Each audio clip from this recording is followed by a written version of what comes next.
Welcome to SVG-TV News for Tuesday, November 17th, 2015. I am Jennifer Richardson with the details. Political leaders on all Vincentians alike are being urged to take greater charge of how they conduct themselves pre- and post-elections 2015, as they must take responsibility for the roles they play in the nation and its development. The advice comes from Monsignor Mike Stewart in his welcoming remarks at the launching and signing of the National Monitoring Consultative Mechanism, the NMCM, Code of Conduct at the Methodist Church Hall early today. The Code of Conduct, which was put together in collaboration with the SVG Christian Council, seeks to ensure a peaceful period leading up to the December 9th, 2015 general elections, and that it is conducted in a free and fair manner. Stewart said that although the Code of Conduct is not legally binding, it has to be able to morally bind Vincentians, noting that there is need for a change in the way political business is conducted in SVG. The document was signed by Prime Minister and leader of the Unity Labour Party, Dr. Ralph Gonsalves, Chairman of the Opposition New Democratic Party, Dr. Linton Lewis, and the leader and founder of the Democratic Republican Party, Anicia Batiste. The leader of the SVG Green Party was notably absent from the event. In his response to the signing of the Code of Conduct, Prime Minister and leader of the ULP, Dr. Ralph Gonsalves, thanked the NMCM and the Christian Council for their efforts in ensuring the proper monitoring of elections, having monitored the 2001, 2005, and 2010 elections, as well as the 2009 constitutional referendum.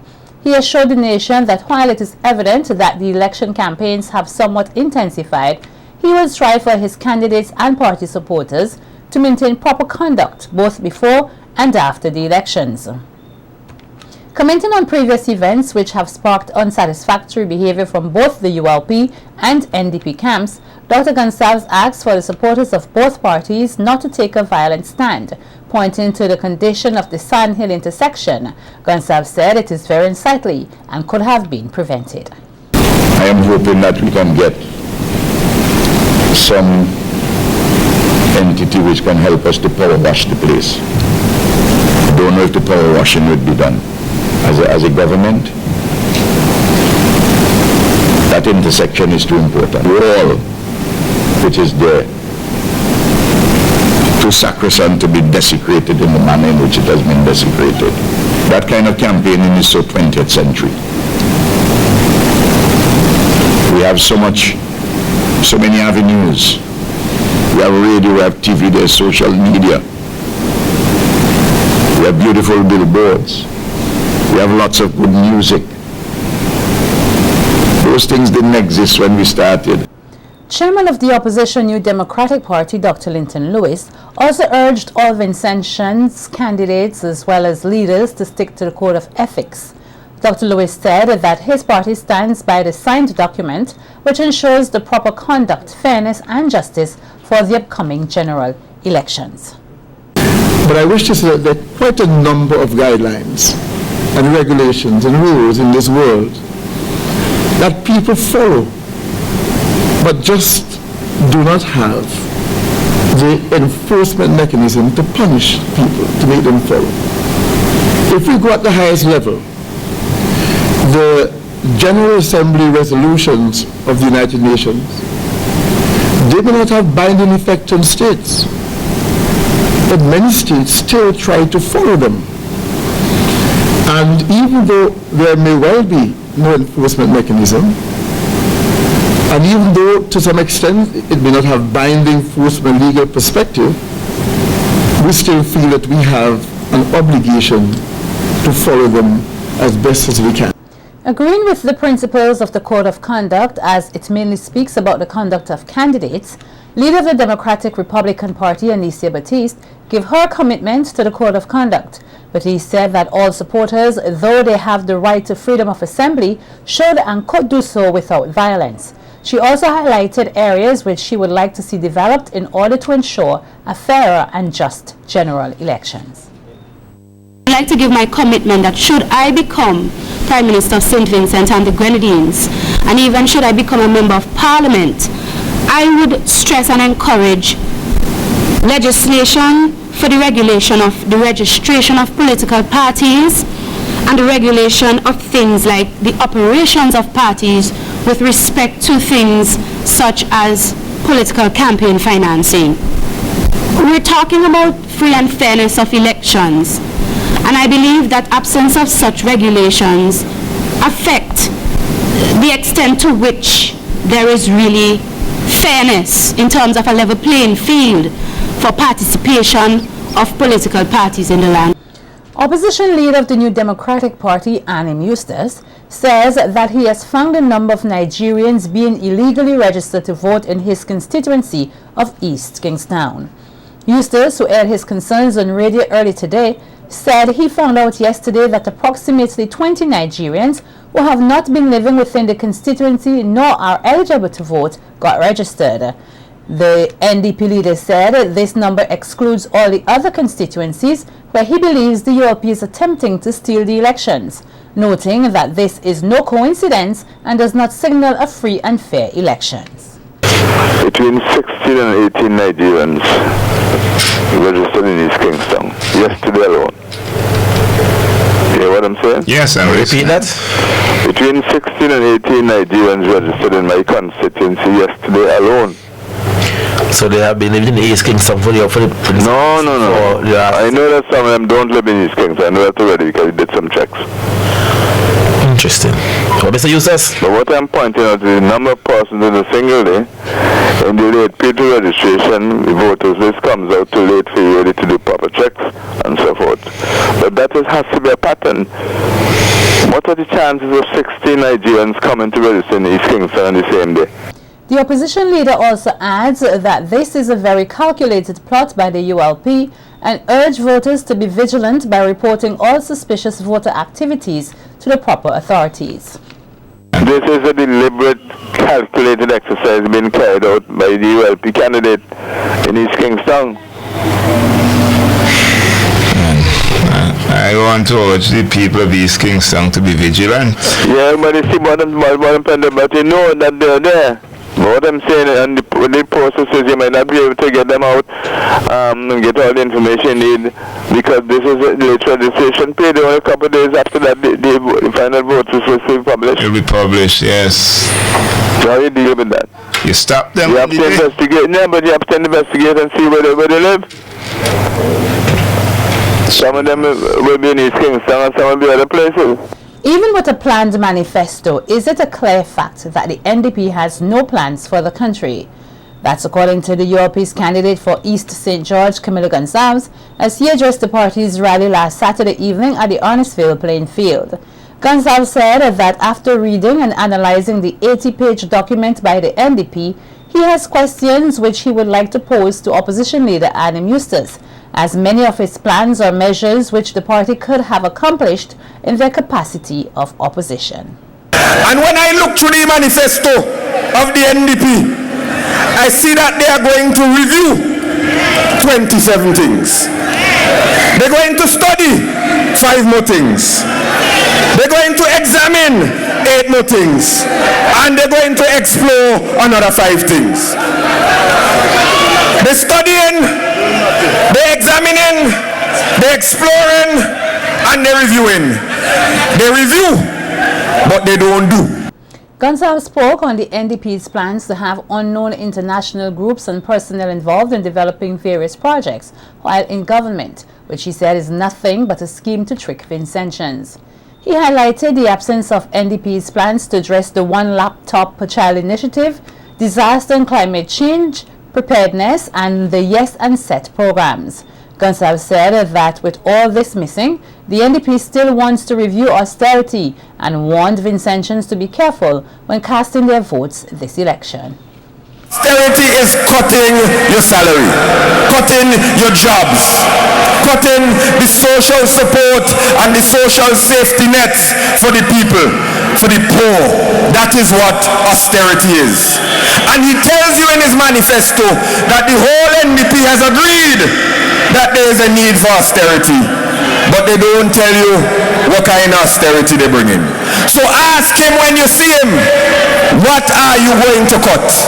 Are you going to cut my job or my salary? Are you going to cut my poor relief or are you going to cut my social support? Are you going to cut the money for uniforms for school children or books for school children? What are you going to cut?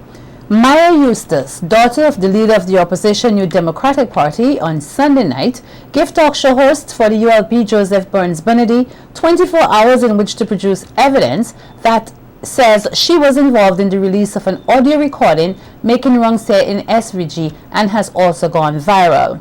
Eustace says that she believes that it is unfair that Vincentians are now attacking the young woman allegedly involved and have taken their gaze off the man when both of them, she says, should share the same weight of the responsibility.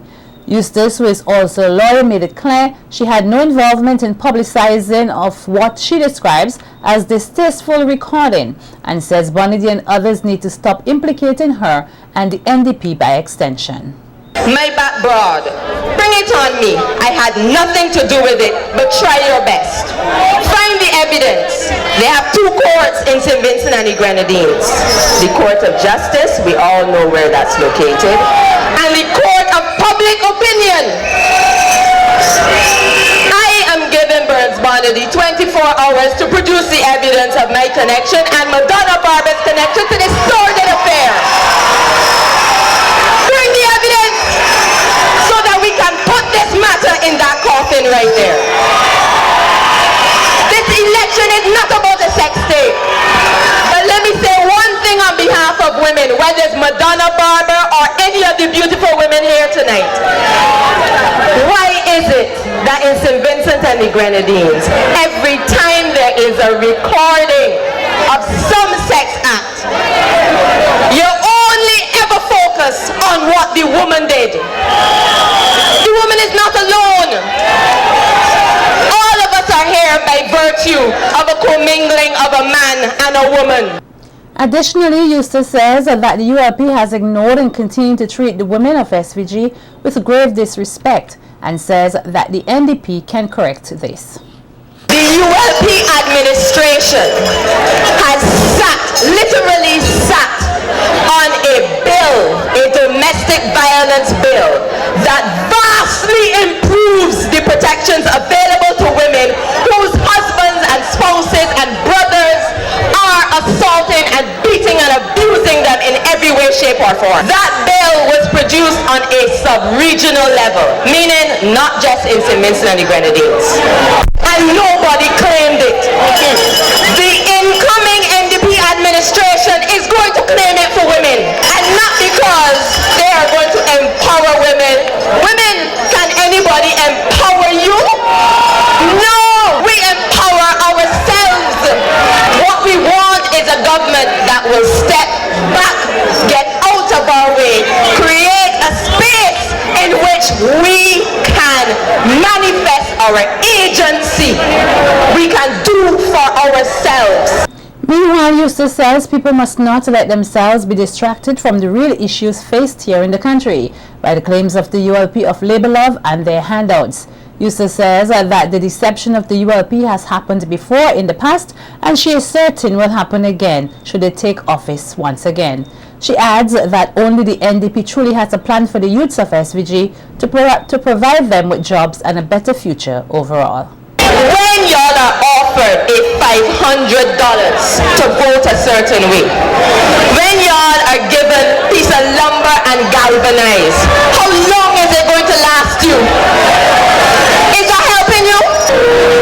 Young people, the NDP wants to know what is your plan for your life, because the purpose is not to hand you 2 fish and tell you go and make that last.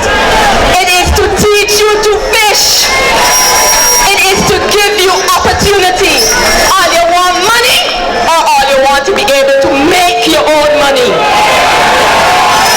What do you want? So anybody who patronizes you and insults you by giving you a little handout, some liquor and some music and some burgo, take it, but remember, that's all it is. As Vincentians get ready to head to the polls on December 9th, Candidates are faced with the task of convincing them about which political party stands a better chance in presenting good representation. And according to the Unity Labour Party's candidate for Central Kingston, Beresford Phillips, the ULP is the better choice. Phillips said that the New Democratic Party representatives have done nothing but neglect Vincentians, and this must be paid attention to when considering which party should be placed in government. I've done that by mistake for the past 5 years. You cannot allow that situation to recur in these elections, because it is very important that you receive proper representation in West Kingston. You cannot go back to Daniel Cummins, who will say to you, I can't help you because I did not win my seat on the government side. I'm in opposition. You cannot allow that to happen. So vote for Sister Debbie. And it is clear, as I said before, that the Unity Labour Party will again be returned to office. In addition to better representation, Phillips outlined other shortcomings of the then NDP government, saying that the future of the nation is at stake and Vincentians must take caution if they consider casting a vote for the NDP. He reiterated that the NDP has no vision, and with no plan and proper policies, Vincentians will never achieve real development under an NDP regime. In this election, comrades, the future of our country is at stake. We must complete the international airport, build a spectacular 21st century hospital, revolutionize our health system, reduce crime, combat poverty, and continue the economic transformation. In these trying times, we need strong and effective leaders who are willing to make tough decisions that will attract new investment, create jobs, and move SVG forward. And the NDP's candidate for Central Leeward, Ben Exeter, says that the ULP has a track record of creating broken promises and broken spirits of the Vincentian people. Exeter says to party supporters at Saturday's rally in Layu that his ULP opponent represents the past and is out of touch with the young people and will not be able to utilize technology to create avenues of employment, nor to revitalize the sectors that were once successful. The same way that they promised to give us a cross-country road, they couldn't implement it. The same way they promised a tunnel from King Garden, the same way they promised us a city, a new city. I am convinced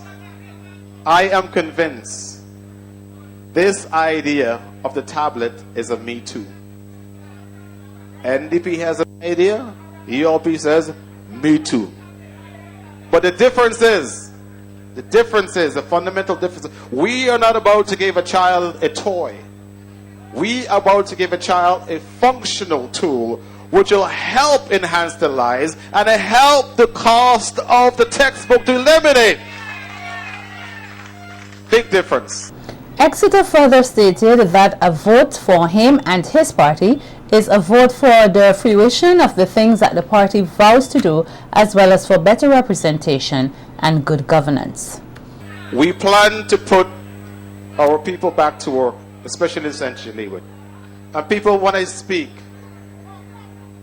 I'm passionate about Central Leeward because far too long nothing has happened in Central Leeward. Central Leeward, including Clare Valley area, right up to Chateaubelair, we all know inherently are fishing villages and fishing waters first. The NDP Central Leeward candidate said Vincentians must remember the hardships faced through poverty and victimization under the ULP when they go to the polls. Exeter urged voters to support the NDP, which he says is a party with hope and promises of change. So I'm asking you this evening, I'm asking you to join me. Join the NDP. I want you to get on, let's go for a ride. Get on the freedom train. Are you ready to go for a ride? We're going in the freedom train, which is free of crime, free of poverty, free of corruption, and the freedom to speak your mind without being overheard and being victimized. Come on, let's go for a ride in the freedom train. Let's all go together, because at the end of the day, it's for a better nature, it's for a better St. Vincent and Grenadines.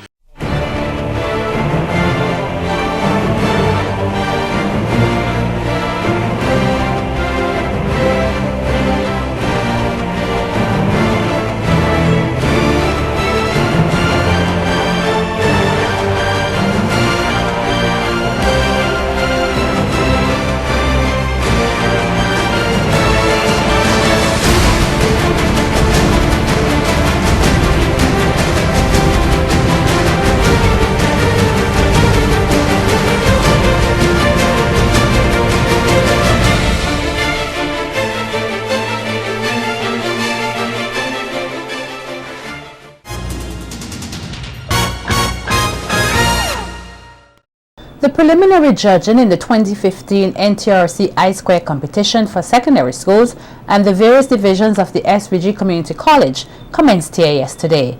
The participants are being judged in mobile and idea categories. The competition seeks to primarily focus on the importance of idea creation and the possibilities that can develop from the seeds of innovation that are planted in the minds of young people. Students are therefore being challenged to develop and present projects in the form of ideas and mobile applications. Here's a look at some of the presentations made from the idea category of the competition. Save trees, save the planet. Only after the last tree has been cut down, the last river has been poisoned, the last fish caught, only then will we find that money cannot be eaten, quoted by the Cree Indian prophecy. Were you aware how many students in St. Vincent and Grenadines admit to not taking home school notices? It will amaze you to know how much paper and ink is being wasted. My name is Sana Harry. And my name is Bama Sharon. We are third farmers from the Farmers Under Secondary School. Today we are going to tell you about ink and paper wastage and its impact on the environment and our solution to this nationwide problem. Coming from the St. Vincent Girls High School, I am Tanisha Johnson, Nafisha Barker, Chiara Peniston, and Rhea Frederick. And today, we will be presenting our idea, eShop. Have you or any of your relatives ever been in a situation where you had a heart attack, caught your house on fire, or had an intruder in your house, and the police, firefighters, or ambulance took way too long, that by the time they arrived, you've recovered from the heart attack, put out the fire yourself, and probably knocked out the intruder? Well, with eShop, that would be no more. Everything begins with an idea. Thomas Edison had an idea. Alexander Graham Bell had an idea. Steve Jobs had an idea. And today, we have an idea. The SVG Tourism Approved Licensing E-System. TAIL. Service online all the time. Yo, Ma, are you going to go and watch the football match between Vincent and Guatemala? Yes, I want to go, but I don't know where it's taking place. Really? Yeah, and I don't even know where to find the information. Well, I have a solution to your problem. You can simply go to the NBC app and check under the sports section. Let me show you. The Futurists. We are students of the St. Vincent Grammar School. A one-week training workshop on environmental awareness and communication commenced here yesterday. The workshop is a part of a broader program that is being supported by the German Development Corporation CATS program, a program that supports adaptation of climate change to agriculture and forestry. Speaking at the opening ceremony, Chief Agricultural Officer Ashley Kane pointed out that we are all a part of one global ecosystem.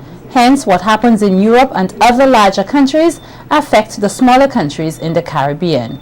He noted that the weather changes which the Caribbean is experiencing are evidence of climate change. Kane said that the workshop will help give a better understanding of what the issues are and how they can be approached. He used the cricket analogy to illustrate how the issues of climate change needs to be looked at. To use that cricketing analogy, I think we are at the stage for us as a people where we need to take a fresh guard on climate change and those related issues. This issue of climate change and its adaptation and so on is like a tree, or can be likened to a tree that is being planted. That if we don't tend it, if we don't pay attention to it, if we don't pay it any mind, would one day maybe fall on our houses, literally, slip away on a bankside that's not well protected, into a stream and gully, and reduce our ability through agriculture and through the natural landscape to take care of ourselves. Owning a piece of land is an important factor in the development of Vincentians, and the General Employees Cooperative Credit Union, GECO, is making it easier for persons to do so. Speaking at a ceremony dubbed A Gift to You yesterday, President of GECO, Kelvin Pompey, unveiled the many changes his cooperative is taking to provide an easier way for Vincentians to own a piece of land. These provisions include reduction on interest rates on mortgages from 7.75% to 6.99%, and the doubling of the years required to repay loans from 10 to 15 years. Along with a change in loans provisions, Pompey said his cooperative will be undertaking several projects, such as the opening of a new headquarters and similar projects to improve their service to customers. GECO has also embarked on a strategy aimed at increasing the number of branches from which GECO operates. Consequently, in early 2016, we will begin construction of 2 new branches, one at Trimuka, the other at South Rivers. And additionally, we will be upgrading our Kanawan presence to a full branch office status, as well as expanding our Georgetown office in light of increased demands for GECO services in that area. To top this all off, early in the new year, we aim to commence construction of our new headquarters facility at our newly acquired property in Kingston. GECO, always expanding, upgrading, and improving to serve our members better. Also speaking at this ceremony, CEO of GECO, Lennox Bowman, says the cooperative sector is a critical part of the development of the economy of St. Vincent and the Grenadines, and has a role in assisting both the private and public sectors. And with the challenges faced by these two sectors, it really is the cooperative sector which continues to step up and keep us all going. We know that governments in the Caribbean are very overstretched, hard pressed to find funding to do the projects and so on. We also know that many of the private sector currently suffering from the economic fallout and the financial collapse or the disarray over the past few years. It is the cooperative sector that comes together, mobilize our small resources, and then lend it back to our members so that we can go and buy public sector goods, so that private sector can then pay government